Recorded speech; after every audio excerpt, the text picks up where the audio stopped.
Um, Today we are very much blessed. We have His Grace Vishwarupdas with us, who will be speaking to us from the Srimad Bhagavatam. Of course, Prabhuji is no stranger to us. Uh, he's been with us for many times, and uh, we can't really, in words, express our appreciation having this association at least once in a month. And Prabhuji, on behalf of Hare Krishna Africa, we all thank you and appreciate your love and association with us at least once in a month. So without much to say, we may put the rest on the screen and then you may take it over, Prabhuji. Hare Krishna. Thank you Hare. for inviting me. I'm grateful and feel happy to see all of you once in a month. And I love to do it. Love to do that in future also. Hare Krishna. Om Agyana Timirandhasya Yananjana Shalakaya Chakshur Unmilitam Yena Tasmai Sri Guruve Namaha Sri Chaitanya Manovishtam Stapitam Yena Bhutale Swayam Rupak Kadamayam Dadati Swapadantikam Sri Krishna Chaitanya Prabhu Nityananda Shri Advaita Gadadhar Srivasadi Gaur Bhakta Vrinda Hare Krishna Krishna Krishna Hare Hare Hare Ram Ram Ram Hare Hare. Today we are reading from text number 18 of 5th chapter of 2nd canto of Srimad Bhagavatam. Sattvam Rajastama iti nirgunasya gunashrayah Sthiti sarga nirodheshu grihita mayaya vibhoho. Sattvam rajastama iti. Please keep it. Yeah. I don't know what happened.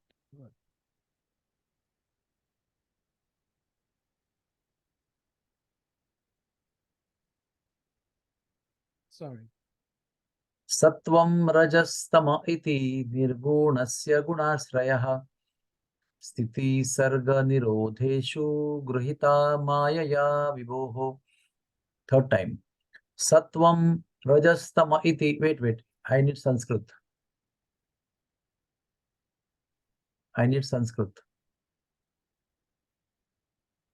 Sattvam rajastama iti nirgunasya gunashrayah Sthiti sarga nirodheshu grihita mayaya vibho. Now you can go up. Sattvam, the mode of goodness. Rajaha, the mode of passion. Tamaha, the mode of ignorance. Iti, all these. Nirgunasya, of the transcendence. Gunahatrayaha, are three qualities. Sthiti, maintenance. Sarga, creation. Nirodheshu, in destruction. Grihitaha, accepted. Mayaya, by the external energy. Vibhoho, of the Supreme. Translation. The Supreme Lord is pure, spiritual form, transcendental to all material qualities. Yet for the sake of creation of the material world and for its maintenance and annihilation, he accepts through his external energy what he accepts? The modes of material modes of nature called goodness, passion, and ignorance. Purport by His Divine Grace, A.C. Bhaktivedanta Swami Prabhupada. The Supreme Lord is the master of the external energy manifested by the three material modes, namely goodness, passion, ignorance. And as master of this energy, he is ever unaffected by the influence of such bewildering energy. The living entity, the jivas, however, are affected by or susceptible to being influenced by such modes of material nature. That is the difference between the Lord and the living entities. The living entities are subjected by those qualities. Although originally the living entities are qualitatively one with the Lord. In other words, the material modes of nature, being products of the energy of the Lord, are certainly connected with the Lord. But the connection is just like between the master and the servants. The Supreme Lord is the controller of the material energy, whereas the living entities who are entangled in the material world are neither masters nor controllers, rather, they become subordinate to or controlled by such energy.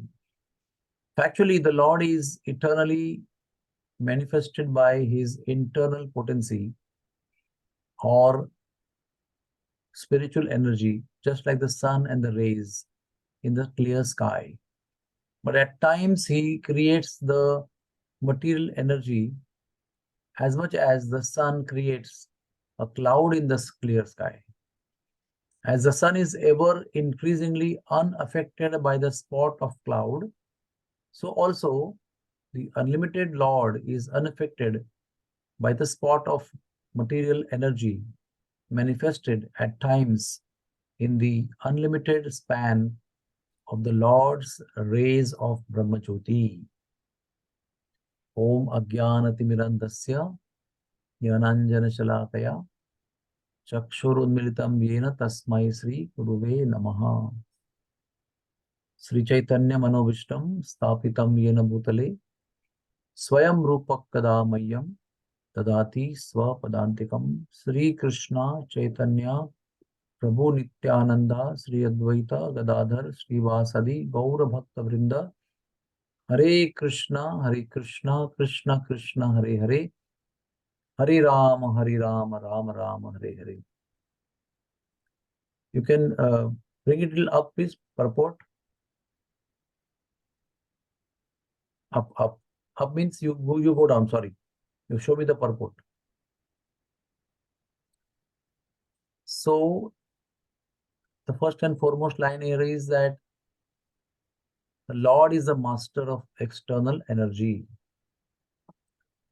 And this external energy manifests in the form of three modes of material nature. So, this external energy is the production of the internal energy that is called Yog Maya.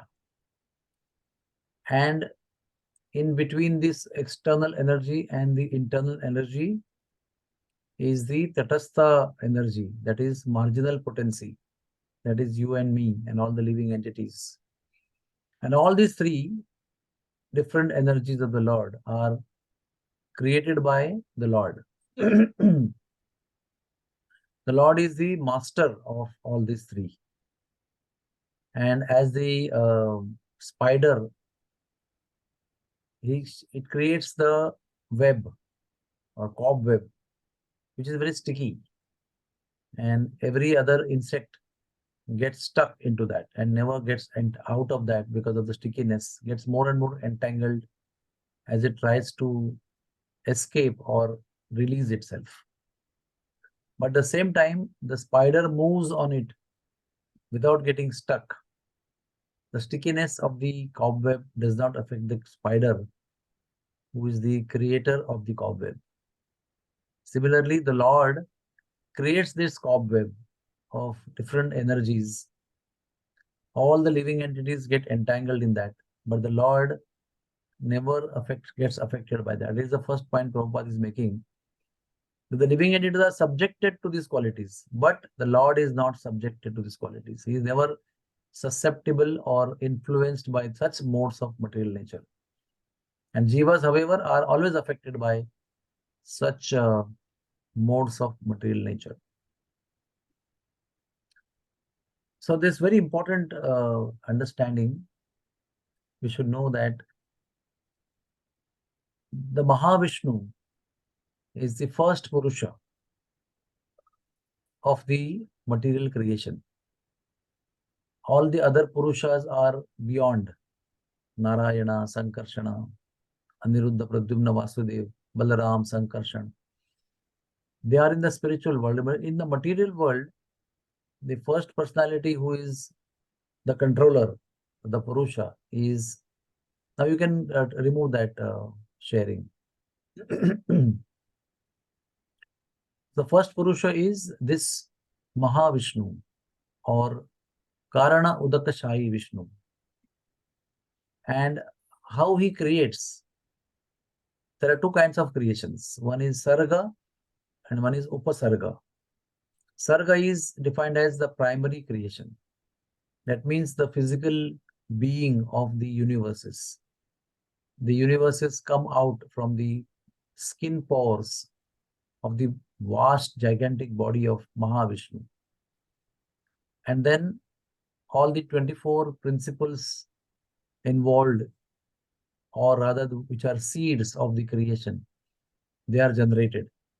The five senses, the five objects of the senses, the five senses of activities or karmendriyas, five senses of activities, five senses of knowledge. There are five objects, 15, three modes of material nature, 18, the mind. So there are 24 elements like that. The Mahat Tattva. And then what happens? Then the great personality called Mahavishnu, he glances over them. That is called Drishtipata. Once the Drishtipat or the falling or the eyesight falls on these seed form creation, then what happens? It gets activated. And once activated, these modes manifest as matter, that is called Dravya in Sanskrit, knowledge, that is called Jnana, and third is activity is called Kriya. So Dravya, Jnana and Kriya, matter, knowledge and activities. The modes place the living entity who is actually transcendental and eternal under the conditions of cause and effect. Please note this point very carefully. There's one beautiful point mentioned is the situation of cause and effect. The living entity is subjected by the three things, Dravya, knowledge and activity, under the situation of cause and effect. And then what happens? When you are subjected to cause and effect, you are responsible for your actions. And one we should, as a seed of this whole verse, the whole 18th verse, the seed, why the living entity gets influenced by the three modes of material nature, while the living entity is as good as the Lord in quality. Why is that? Although he is equal in the quality with the Lord, and the Lord is not affected or influenced or subject to the effect of three modes of material nature, and the living entity is affected, influenced, susceptible to the influence of the three modes of material nature. Why? So there are two important things that we all need to note and understand and assimilate. There is a desire to enjoy. Bhoktaram. I am the Ishwaroham Aham Bhogi. I am the enjoyer. And the second thing is the desire to enjoy and desire of being the doer.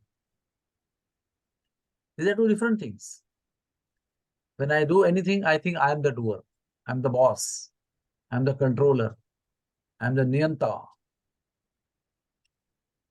And why do you want to control or be the doer? Because I want to enjoy. So because of the desire to enjoy, which is not the rightful ownership of the living entity, and because of feeling being the doer, for these two reasons, the living entity gets subjected to the influence of material energy or the three modes of nature. I hope I am simple to make you understand this. Moment the living entity, due to satsanga or due to the influence of spiritual knowledge understands I am not the doer and I'm not the enjoyer. Rather, my Lord is the enjoyer and He is the doer, He is the controller. Immediately, the effect of the three modes of material nature vanishes. If any of us are interested in getting free from the influence of the three modes of material nature, we have to give up the controllership, enjoyership, and the doership. It is as simple as that and as difficult as that. Because of the independent nature, rather misuse of the independence given by the Lord, we become subjected. And the influence of Maya is so deep that we are convinced that we are the controllers. That is why satsanga is required. Association of the Lord in the form of the holy name, association of the Lord's word in the form of scriptures, and association in the form of devotees through their lives is important, because that gives us the direction or the light or the inspiration to actually give up the controllership, the doership, and the enjoyership. When that happens, everything becomes original again. The originality is now covered and contaminated with these three primary tendencies. And when we give up these, we come back to our original situation. That is called as constitutional position. Swarupena avastitaha. We come back to our original position, that we are Jivera Swarupa hoy Nityera Krishnadas. Krishnera Nityadas. We are ever eternally the servant of the Lord. This is the foundation of Krishna consciousness. This is the foundation of our life. This is how we begin. If we don't begin with this, then we are also on the so-called illusory path of self-realization. Because the base foundation is not this understanding that I am eternally the servant of the Lord. If we don't begin from this point, then we will lead ourselves to some other destination. We will not find ourselves with the Lord. Because the train which takes us to the Lord has to begin from this beginning station. The beginning station is, I am the eternal servant of the Lord. Then you are in the right train and it will take you to the right destination. If you think you are the Lord, you are the boss, you are the controller, you are a man, you are a woman, and you are educated, you are uneducated, you are beautiful, not beautiful, then there's some different train is there. And from this particular platform, if one starts a spiritual, so-called spiritual practice, then one will surely find oneself in some different location as destination. And what is the proof of being in wrong destination? That you are not going to feel happy about it. Although you think you have reached your destination, defined by you, you will be unhappy there. That is a proof of it being unbona fide and not the real one, not the factual one. The illusion is so powerful that one is completely unaware that he is controlled. Although he is fully controlled, he thinks he is the controller. That is the power of the depth of the illusion, Like for a very nice example is given.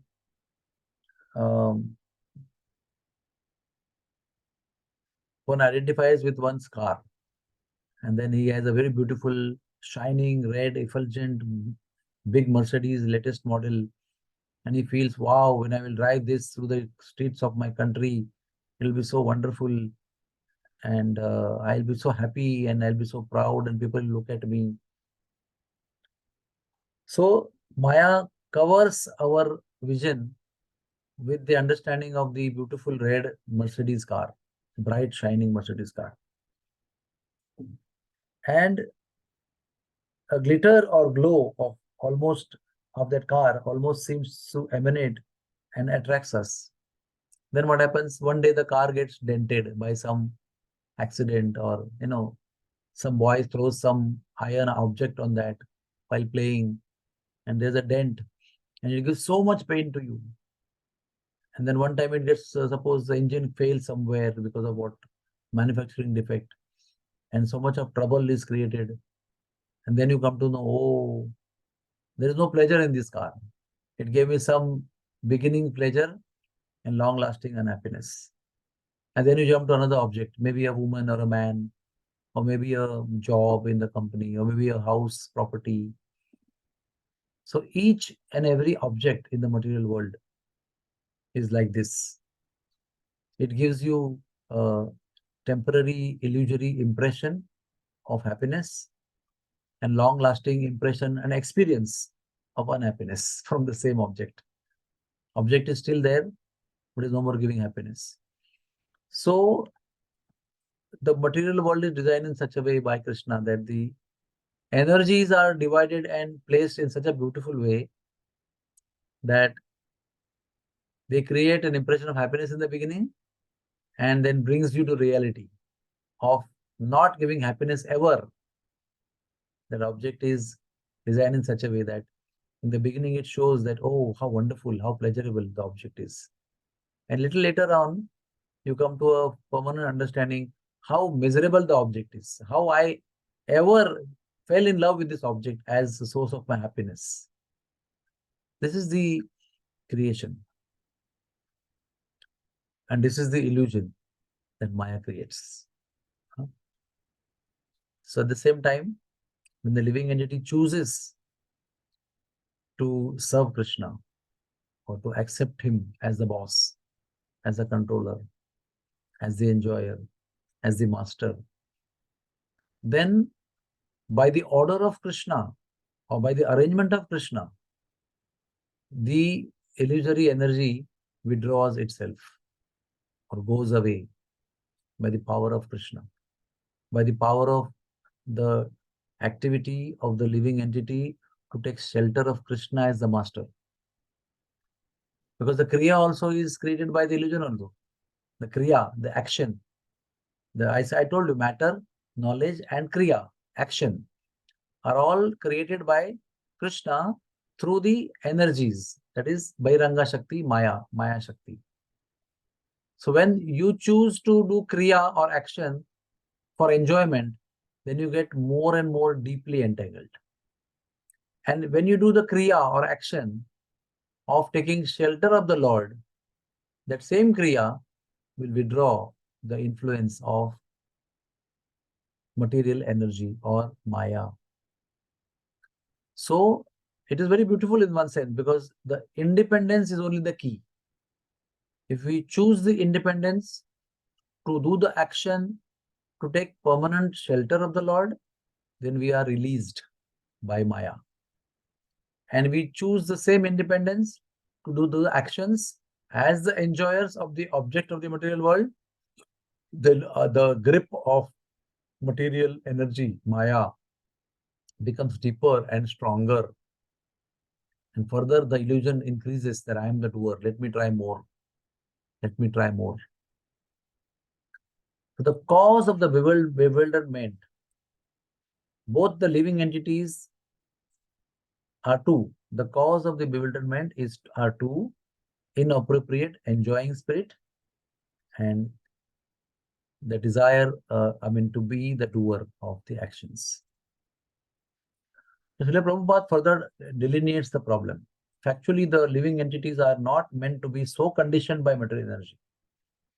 But due to their being affected by a false sense of lording it over, the material energy, they become under the control. See, the moment you want to lord over, you get controlled, you get influenced, you get affected. The moment you give up the tendency of lording over, you get released. How wonderful it is. How simple it is in one sense. But the more we want to lord over, the more we get deeply illusioned. And then more we want to lord over because we are already illusioned by the energy of the Lord. So to simplify, this external energy of the Lord covers up the pure knowledge of the living entity. So what knowledge is created, that gets covered also. The matter, the object of our enjoyment, puts us in illusion and knowledge gets covered. Knowledge is there. but more and more it gets covered as we go on lording over, or go on trying to enjoy, or go on trying to be the doer. So cause and effect are the two important words here mentioned by Prabhupada. Cause and effect are active or effective only when there is doership.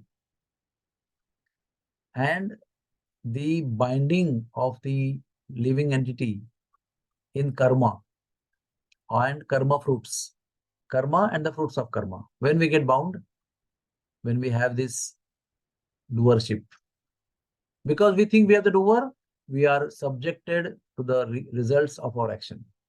We are bound by the reactions of our action. Moment we give up doership, there is no karma. What is it called? Akarma. When we give up our doership and do our karma to please the Lord, immediately it becomes akarma. And it is equal to, akarma is equal to no bondage of the reactions of our karma. No karma phala. It's as simple as that. So everything lies in the root, and the root is, I am the boss. If this root is uprooted and we accept that Krishna is the boss, then all the karma and karma's reactions are nullified. This is told in Bhagavad Gita again and again in several shlokas in different context. Krishna is trying to drive through this point that all of us are suffering because of the reactions of our karma. Which karma? The karma to enjoy the material world. Moment we change our karma to please the Lord, all the sufferings of the reactions of karma are nullified.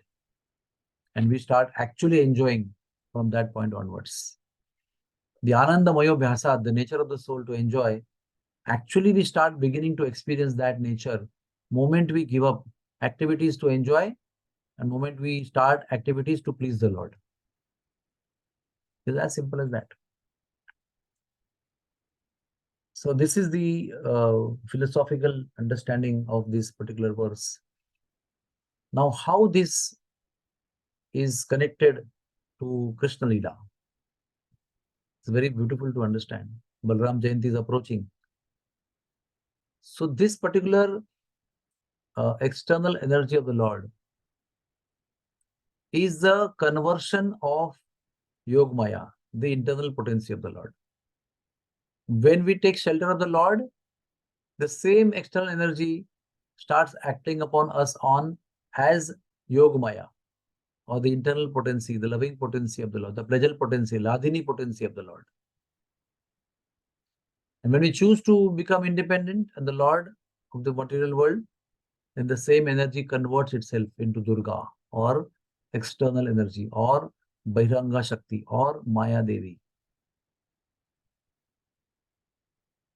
Now, Maya Devi in either form, Yog Maya or Mahamaya or Maya Shakti, both are creations of the Lord and they are controlled by the Lord. And they act simply under the guidance of the Lord. So, Krishna ordered Maya Devi, Yog Maya, to transfer the seventh baby of Devaki in the womb from there to the womb of Rohini.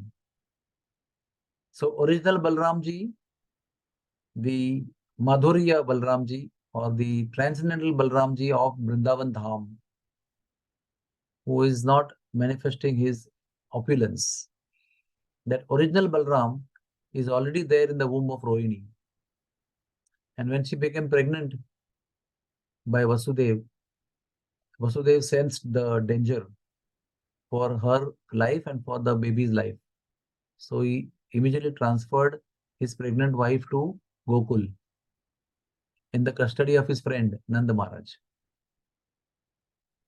Interestingly, on the same day when pregnant Rohini arrived in Gokul under the shelter of Nanda Maharaj, Sandipani's son, nephew, and Purnamasi Devi appeared in Gokul.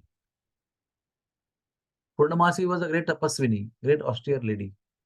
had done tons of tapasya. And she had a nephew who was also as austere as her, called Madhumangal. She had brought with him. She came with Madhumangal to Gokul and told Nanda Maharaj, I would like to stay in your kingdom. So immediately on the day of Rohini's arrival, he welcomed Rohini, and he also welcomed Purnamasi and Madhumangal and gave them a beautiful house to stay in his kingdom. And then Rohini was staying with Nanda Maharaj, and there Vasudev was imprisoned by Kamsa with his wife Devaki, Kamsa's sister.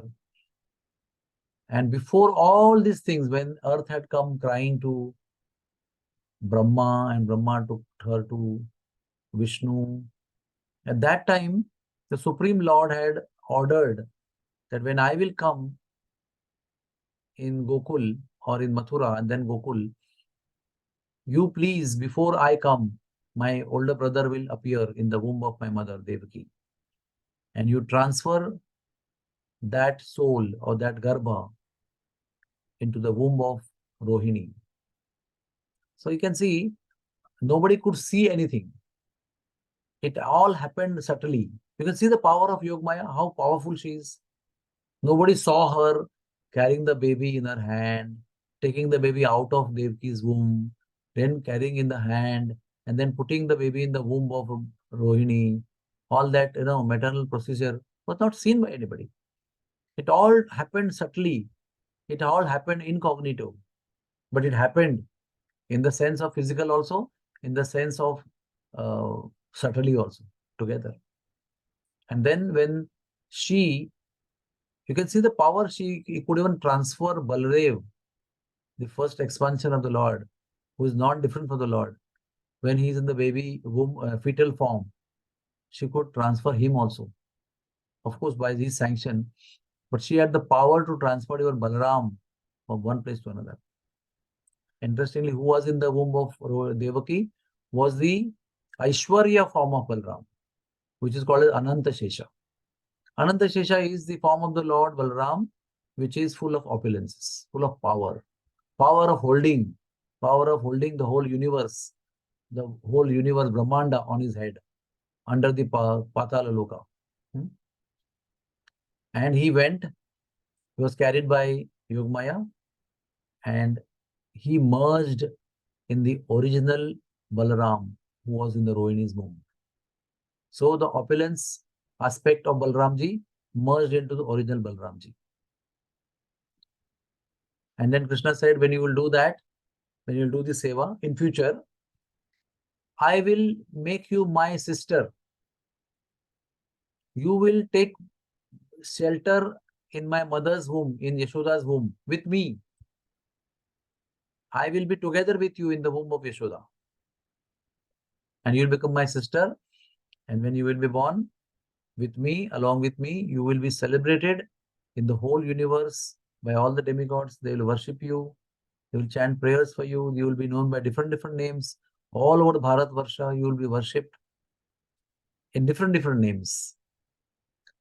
So thus, there's a long story. To cut it short, when Devaki gave birth, Devaki conceived the 8th child. That was the opulent part of Krishna. That is called Devaki Nandana. He appeared as 4-armed with full opulence, with the Shankha, Chakra, Padma, Gada, with the club, the wheel, and the lotus, and the conch shell. That is the opulent manifestation of the Lord. Vaikuntha manifestation of the Lord. Vaikuntha is full of opulence. And Vaikuntha Lord also is full of opulence. And that Lord appeared. So the Aishwarya aspect of the Lord, as Devaki Nandana, appeared in the womb of Devaki and out of womb of Devaki later on. And Yashoda also conceived the original Goloka Krishna, Madhurya Krishna, who has all opulence, but the opulence is not manifest. He is fully, powerfully a Madhurya personality. That personality appeared in the womb of Yashoda. And when that personality appeared as a fetus in the womb of Yashoda, this Maya, who was given benediction by Krishna, also appeared in the womb of Yashoda, and there was twin pregnancy. And when Yashoda delivered a baby, simultaneously Devaki delivered. I mean, the Lord appeared from her womb in a divine way. Janma karma chame divyam. In the same divine way, the twin babies appeared out of the womb of Yashoda. But the difference was, both appeared as small babies. Here, Krishna appeared as full-blown Supreme Personality of Godhead, four-armed, in front of Devaki. And in front of Yashoda, twin babies in the baby form, two-armed baby forms appeared. So it was very clear that they are not going to manifest their opulence. They'll be always performing loving pastimes. And then Vasudev came with the baby, who became baby at his sweet own will, who was four-armed before, and he chose to become a baby, sucked the breast once from his mother, put on the basket, and Vasudev carried him all the way through the river, and everybody was asleep. Again, second Maya's influence. First, she transferred the first seventh baby. Second, she put everybody to sleep. In Mathura also and in Gokul also. Everybody was asleep except one person, that is Vasudev. And then what happened? When he came there, everybody was fast asleep. When by the will of the Lord never cried. Neither the baby girl cried. The girl and the boy, nobody cried. And Vasudev entered, you can say audaciously in one sense, in the delivery chamber of a dignified woman. But he didn't just go there out of his influence of Maya. He entered there as part of his service, because his service was to exchange the baby. He was told to exchange the baby by the Supreme Personality of Godhead came in the forehand form. That is why one should not mistake Vasudev as an audacious person to enter in the private chambers of a delivering mother. Generally, we won't do that. Even normally, we won't do to enter in a lady's private chambers. What to speak of entering a delivery chamber? That is most prohibited. But still he entered. So a contradictory action as Maryada Vyatikrama was exhibited by Vasudev simply to serve the Lord on the order of the Lord. And then moment he put the baby boy there in the lap of, on the bed of Yashoda, that baby boy merged in the baby boy of Yashoda. Already he had become two-armed. So that two-armed baby brought by Vasudev merged into the two-armed baby of Yashoda Krishna. So now three became two. Two boys became one boy and one girl remained one girl. And then he, as per the order of Vishnu, he picked up the girl and he returned back. This is the power of Maya. You can see how wonderful it is. She put everybody to sleep in both the places. She existed in the form of small baby, not crying, quietly sleeping in the lap of Mother Yashoda, as per the plan. Then she was carried by Vasudev. Then also she didn't cry. Then he crossed the river, entered the jail, 7 doors, one after another. All the doors were closed automatically by her power. They were locked by her power. When he entered the 7th door, that 7th door also was locked. Then all the shackles came upon him. And at that opportune time, the baby girl cried. And when she cried, by her influence, all of them woke up. All the guards woke up. And they ran and informed Kamsa. And then another activity the Yogamaya did. When Kamsa came and wanted to smash her by snatching her from the hands of Devaki, she slipped off and went in the sky and showed her form suitable for Kamsa. Please note, she actually is Yogamaya. She could have shown a sweet, loving form to Kamsa. But what Kamsa deserved, he saw that. Kamsa deserved to see a fearful form, or a form which is full of awe and reverence, or full of creating fear and making him humble. So 8-arm form, and that too being worshipped by a huge set of all demigods praising her, giving gifts to her, glorifying her. And immediately he was humbled. The arrogant, atrocious Kamsa, he became very humble. He became asking for forgiveness. He fell at the feet of Devaki, asking for forgiveness, talking philosophy, exactly of Krishna consciousness.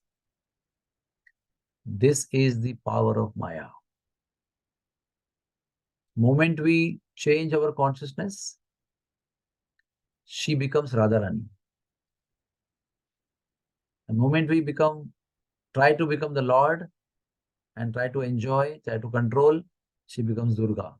Not only Durga, she becomes Chandi, she becomes Kali. The red eyes and chopping off the necks of everybody, drinking the blood and destroying everybody.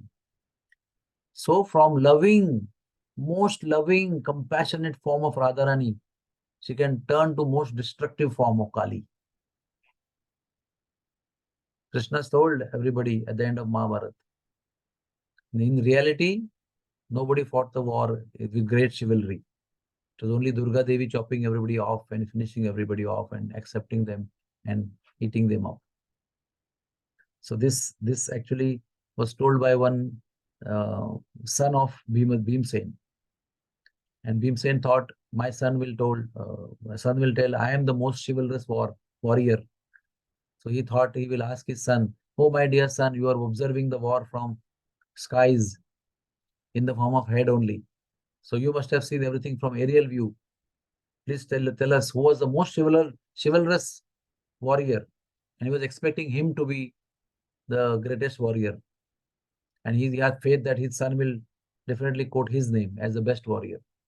But the son said, no one is the best warrior. I could see Krishna killing everybody and Kali gulping everybody. That's all I could see. So immediately Bhimsen got angry and he hit the head of the boy, Babruvana, because he had the benediction that only you can be killed by your father.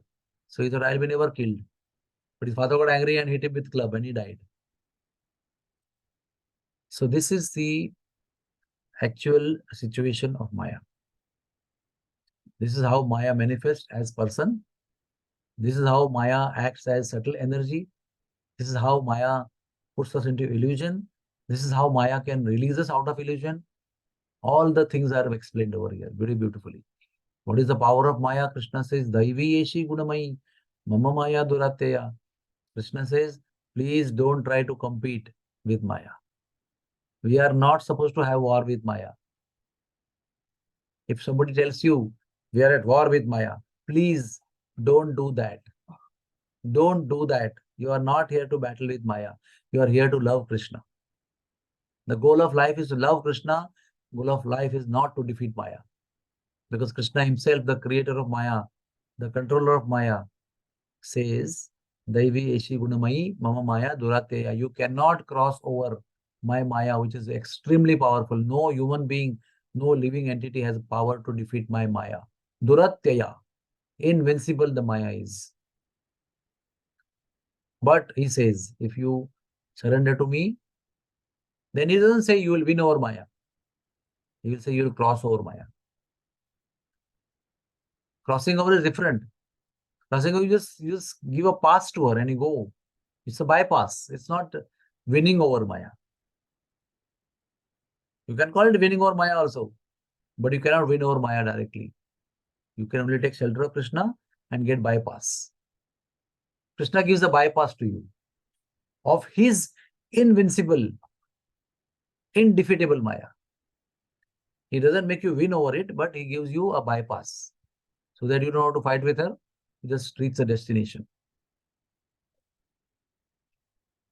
Hare Krishna, Krishna Krishna, Hare Hare, Hare Rama, Ram Ram, Hare Hare. Thank you very much. Hare Krishna. Thank you so much, Prabhuji, for such a wonderful class. It's very interesting. The text itself and the way you started it and how you brought in the Krishna Lila to buttress what you were saying. It's very, very beautiful. Dear devotees, if anyone has question, comment, please, you may indicate that by using the hand emoji or your physical hand, and you'll be asked to unmute to ask your question. And also by giving darshan. Yes. Please turn on your cameras if possible, especially, please. Prabhuji, I have one quick question. Sure. I may be wrong, but I believe most people are just like me. We also want to enjoy. And we want to enjoy because we are parts and parcels of Krishna, and Krishna is the supreme enjoyer. So I don't think it is out of the norm for us to want to enjoy. But we understand that wanting to enjoy is the cause of our suffering. Now, Krishna also says in Bhagavad Gita 9:2 that this process of Krishna consciousness is Sukham kartum avyayam. Susukam Kartuma Vyayam. Prabhuji, please help me with that. How do we get into this Susukam without tasting it, or how does it work? Please help. There are two kinds of enjoyments. One is legitimate and one is illegitimate. Enjoying propensity is not sinful. To desire to enjoy is not sinful. To desire to enjoy in the wrong way is sinful. To desire to enjoy independent of the Lord is sinful. Somebody may say, oh, what is sinful in that? Well, what binds you is sinful. What entangles you here in the cycles of birth and death is sinful. Let us make it very clear. And sometimes we may say, oh, I'm eating gulab jamun without offering to Krishna.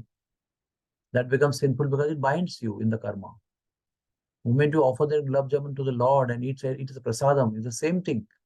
You are enjoying, but your enjoyment doesn't bind you. So why we are suffering? Because we're trying to enjoy independent of the Lord, not keeping Krishna in the center of the life, and not the way Krishna wants us to enjoy. It is not that Krishna wants us to suffer. That's why he binds us. No. Krishna wants us, all of us, to enjoy with him. And he wants to tell all of us that the enjoyment that you get with him is much, much, much, much more than when you enjoy independently of him. That is the whole point. The whole philosophy that Prabhupada preached to all of us is this, that you have a right to enjoy and you must enjoy. That's what Prabhupada said. But you enjoy with Krishna, keeping him in center. And you don't enjoy, you should not enjoy temporary flickering pleasures. You deserve to enjoy eternal, long-lasting pleasure with the Lord. But when you leave the Lord, then you end up enjoying flickering pleasures, frustrating pleasures, which begin with little pleasure and end with long miseries. Krishna says, don't go for those kind of pleasures. You have right to enjoy. You are Anandamayo Bhyasat, my part and parcel. You have right to enjoy, but enjoy with me. Millions of times and billions of times more than what you enjoy here independently. Enjoy with me billions of times more. So Susukam Kartum Avyayam begins, as I told in the beginning of my class. Moment you give up doership, controllership, and independent enjoyership, the eternal happiness begins. That's why it is not that when you will reach Goloka, you will be happy. You will become happy here only. Transcendently happy, you become happy here only. Moment you choose that mindset. That is the beauty of Krishna consciousness. It is not that I become doctor after 5.5 years and then I can see patients. That is in medical science. That is material activity to become a doctor. But spiritually, you enjoy the pleasures of Goloka Vrindavan or the transcendental spiritual world, maybe in amsha, maybe in parts, but here only you start enjoying. What is the impetus of a devotee to continue from now onwards, from beginning till we die, until we go back to Godhead? What is the chocolate that you are testing. What is tempting you and keeping you inspired is that transcendental spiritual happiness, which is long lasting, and that carries you forward. Otherwise, we will all give up our Krishna consciousness in between and go away. If it was like no material happiness ending with time, because we are tasting happiness which is not ending with time, we are able to continue Krishna consciousness all throughout our life till the end of life, till we go back to Krishna in Golok Vrindavan. We are able to continue only because of that. Krishna is not a miserly Lord, is ready to shower with millions of hands, shower the happiness on us, provided we learn to take shelter of him 100%. Otherwise, you and me would not have been here. So many years have passed. Why we are doing same thing? Why we are chanting the same mantra and same tilak and same kanti, same everything?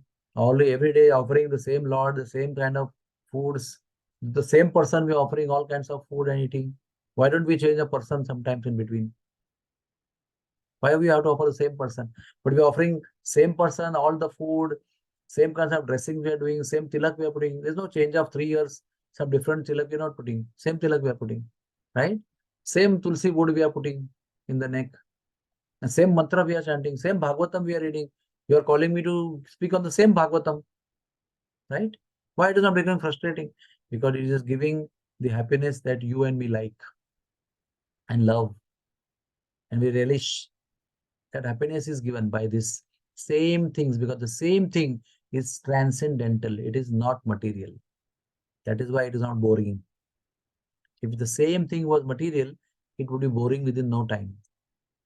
Like this kurta which I am wearing, I would get bored because it's a material activity, material thing. After some time, I throw it away and buy a new kurta. But I'm not going to throw the name of the Lord away and the Mahamantra away and buy a new Mahamantra from a new Guru to appease me. No. So how to make it Susukham? Again, I repeat. The moment we give up proprietorship, enjoyership, and controllership, Susukham Kartum Avyayam, unending happiness will begin in life. In fact, it's already there, but we are just covering it up because of our mindset. Like the sun is never covered by the cloud. Okay? But it appears that sun is covering the eye.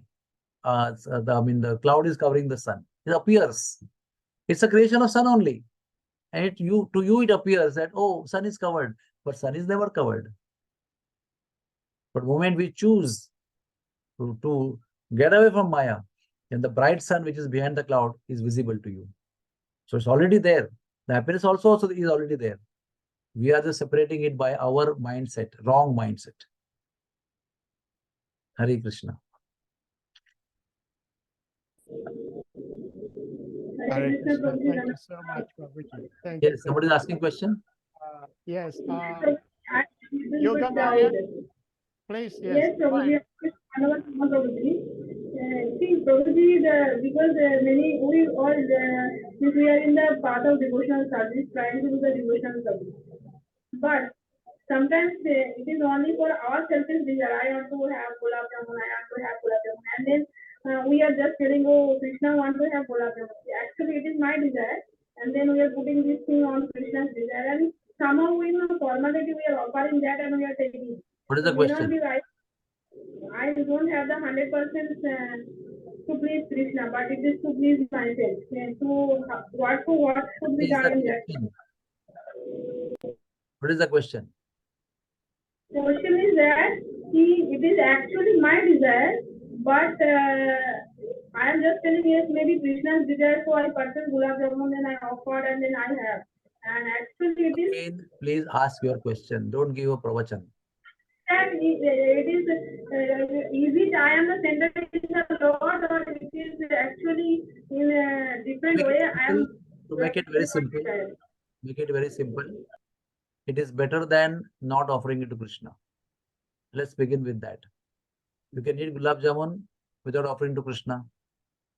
Better than that is to offer the gulab jamun which you desire to eat to Krishna and then eat. And then you make progress that now I don't want to eat. I want to please you. So I'm offering it to you. There are devotees I know, we are advised that if you love gulab jamun, rasgullas, then you please bring them or you make them and you offer to the Lord and you eat in the beginning. And later on, when you make advancement in spirituality, then what we tell, you offer, but what you love the most, you distribute to others, so that you learn to get detached from what you like, and you learn to stop selfish activities in the name of Krishna consciousness. But it is better than doing those activities without Krishna consciousness. Selfish activities without Krishna, selfish activities with Krishna is better than the previous one. But better than that is to give up the selfish activities altogether and do activities only to please Krishna. So this is called as evolution. In the beginning, we advise you, please make gulab jamun of what you like and offer to Krishna. That's like stage 1 or the standard 1, kindergarten. Later on we tell, please, there are devotees I know who make exotic Mangal Bhoga of 8 sweets, but don't touch any of them. Just distribute to all the people who come to sell milk and sell vegetables and carry the garbage, everything they keep giving everybody who comes at doorstep. That means I'm selflessly cooking my best things in life, but not honoring or accepting, just to get detached, just to make sure that it is purely made, my Lord, for your pleasure. There is no even iota or trace of intentions of my selfish desire. So we are all evolving.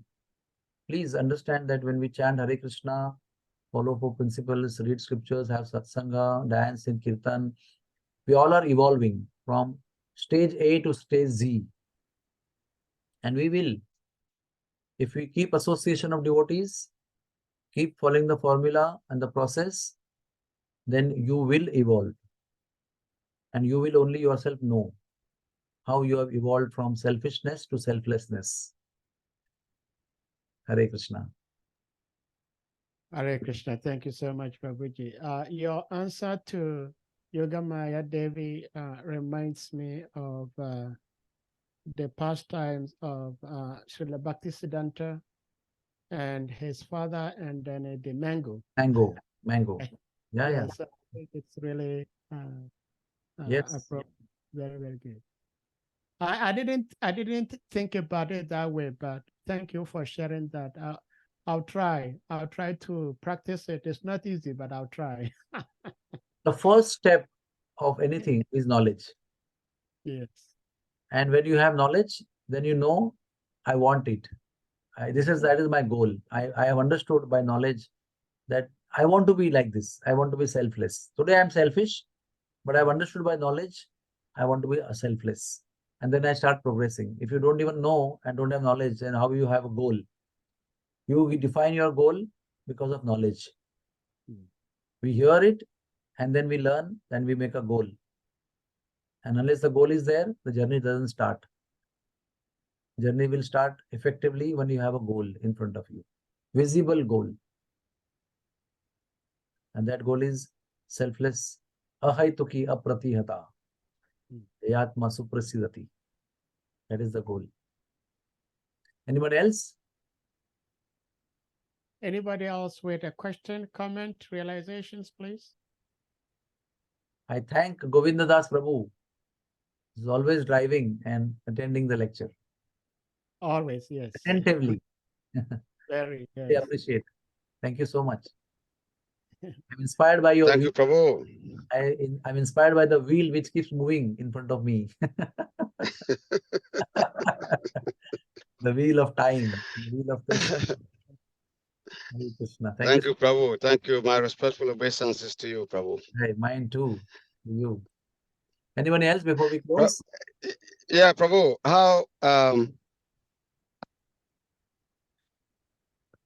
How do you explain the freedom that the living entities has? So the living entities are part and parcel of Krishna. Krishna is the supreme freedom person, and be part and parcel, we also have that chip of that freedom. But the freedom which is checked by the same Supreme Personality of Godhead. How do we consider that as freedom? So the difference We between have we have the freedom, but we cannot do what we like. So where is the freedom? again, there are two kinds of freedom. One is absolute freedom and one is part freedom. And we are being part and parcel of the Lord, being the minute, infinitesimal part of the Lord. Our independence also is infinitesimal, minute. And that minute independence can also become unlimited moment we become Krishna conscious.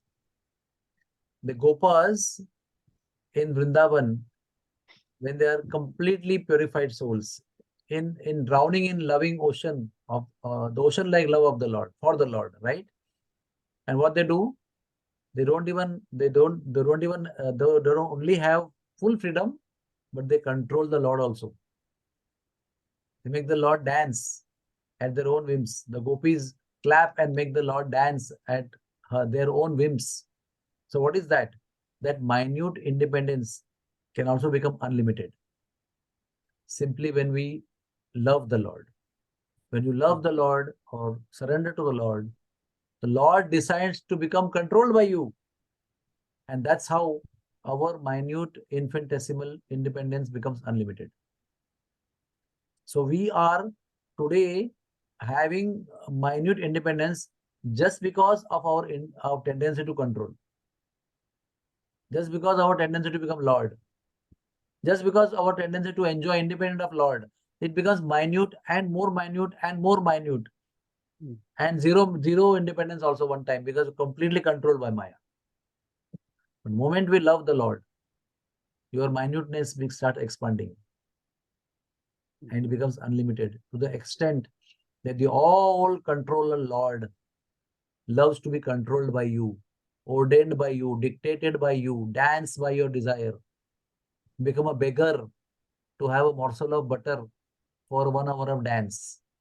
Again, next morsel, another hour of dance. That kind of power the living entity achieves when he chooses to love the Lord. How wonderful. Is it not true? How wonderful. It is. Yeah. Even while remaining the infinitesimal part of the Lord, you become controller of the whole personality of Godhead. Imagine. That is the power of love. That surpasses all power of three gunas, the external energy of the Lord, all parasya shaktir vividhaiva suyate, all energy of the Lord. It surpasses all the energies of the Lord, transgresses everything and controls the Lord. Sri Krishna Akarshini, Rupa Goswami mentions in Nectar of Devotion. The activity of love attracts the Lord. The highest activity of bhakti is to attract the Lord, to make him, and he becomes, I mean, I can't say make him submissive. He chooses to be submissive to you. You don't want him to be submissive to you, but he chooses to become submissive to his devotees. Appear to be his devotees' insignificant servant. That Sarvaloka Maheshwaram, Bhoktaram Yagya Tapasam, that personality chooses to become a controlled, hand-picked husband of gopis. It's very interesting. My God. Okay. It's just like seeing Krishna being fearful of Mother Yashoda. You know? Let's see. Every single entity in the material world is trembling in fear of Krishna. The sun and moon are rising and setting, the fear of Krishna. And that baby Krishna is trembling in fear of Mother Yashoda's stick. That is bhakti. That is bhakti, power of love. Yeah, so Well, thank you. Thank you for the question, Govinda Prabhu. Hey, Thank you, Prabhu. Power of his wheel. Yeah. Harichakra Prabhu, please, you may unmute. Yes, Harichakra Prabhu. Yeah, Hare Krishna Prabhu. Thank you very much. All glories to you. All glories to Prabhupada. Radhe, Sham. Yes. Yeah, Prabhu, in the course of your narration, when you were describing this pastime of Krishna, talking about how the Yoga Maya is able to, Krishna ordered the Yoga Maya to cover all these people.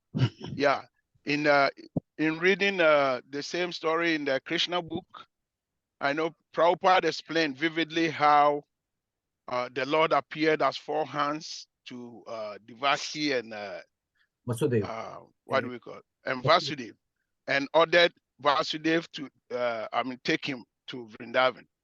But in the same Krishna book, when it comes to the part of Yashoda, Prabhupada states that Yashoda gave birth to a lady. But in your narration, you were mentioning how Yashoda also gave birth to twins. So Yes. I'm a little bit bewildered by that, because in the Krishna book, when the little I've read, maybe There are many many such things which are apparently, not really, apparently contradictory in scriptures. Okay. There is a scripture called Rudra Yamala, in which the whole story is explained. How Yashoda conceived, how she conceived twin babies, and also reference, if you read Krishna book itself, you will see that Krishna is promising, Krishna is assuring Mother Earth that I will take birth, don't worry. And then he's instructing Yogmaya, you please do this seva, and then you will become my sister. Right? So subtle mention is there. But everything is not revealed in Bhagavatam in the sense of time limit, the essential aspects. But if you read other Puranas and reconcile, you'll understand that this also happened. There are many other contradictory things in Krishna Lila. That Krishna did get married to Radharani at 5 different places. Radharani did live in Nandagaon as daughter-in-law. At the same time, they never got married. That also is mentioned. So these two contradictions are reconciled in Krishna. All kinds of dichotomies, they are reconciled in Krishna's personality. And how? That is why it is called Achintya. I don't know how. I don't know how can Krishna get married and remain unmarried. I don't know. It's Achintya. Because Krishna's Leelas are called Achintya only. Yeah. So the only answer we can give is I don't understand.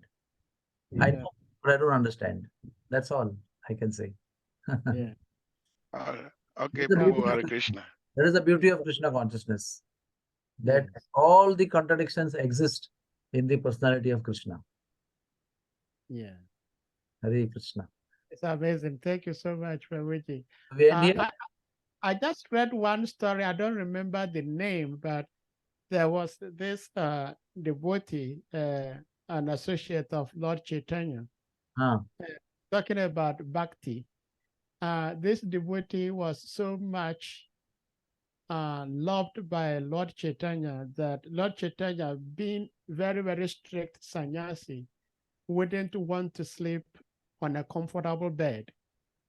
But this devotee made Lord Chaitanya a very nice bed and told Swarup Damodara to offer this bed to Lord Chaitanya. Make sure he sleeps on it. And Lord Chaitanya wasn't prepared, but when Swarup Damodara told him that this devotee made you this bed. This is Jagadananda. Jagadananda. Okay, Jagadananda. Okay, so it says out of fear. I said, what? Oh, Krishna. Jagadananda is the incarnation of Satyabhama. Okay. Very much, controlling lady. She controlled Krishna by her controlling nature. She loved Krishna. Krishna loved her for that. So she became Jagadananda. So Mahaprabhu was scared of Jagadananda. Because Jagadananda would not eat and sleep for 3 days or 10 days sometimes in a row. He would get angry with Mahaprabhu. So Jagadananda was fearful that he would do that again. So he accepted that. And one time he didn't do that, and then he fasted for 3 to 4 days. He was angry with Lord Chaitanya. Lord Chaitanya had to go and plead him and pacify him. Then regarding the scented oils, he wanted Lord Chaitanya to put oils, fragrant oils, and Lord refused. So he stopped eating and drinking. And Lord just accepted that. Again, that is the power of love. Love Thank makes you. you fearful, although you are the most fearful personality. Yeah. Thank you so much. Thank you. So we all meet again. Thank you very much. I offer my Yes. pranams to all of you. My Dandavat pranams to all the exalted devotees. Thank you so much. Hare Krishna. So thank you so much, Hare Prabhu. Krishna. Dear devotees, we're going to humbly request you all to kindly unmute, and we all chant the loudest Hare Krishna Maha Mantra to express our appreciation for Prabhuji sharing his love and feeding us with the Krishna Katha today. It's so beautiful. Jai! Hare Krishna! Hare Krishna, Krishna, Krishna Krishna, Hare Hare Ram, Hare Rama, Rama Rama, Hare Ram Hare. Ram, Hare Hare. Pavatra Vishta, Ram, Pavana Vishnu, Krishna, Namo Namaha. Namo Namaha. All glories to His grace.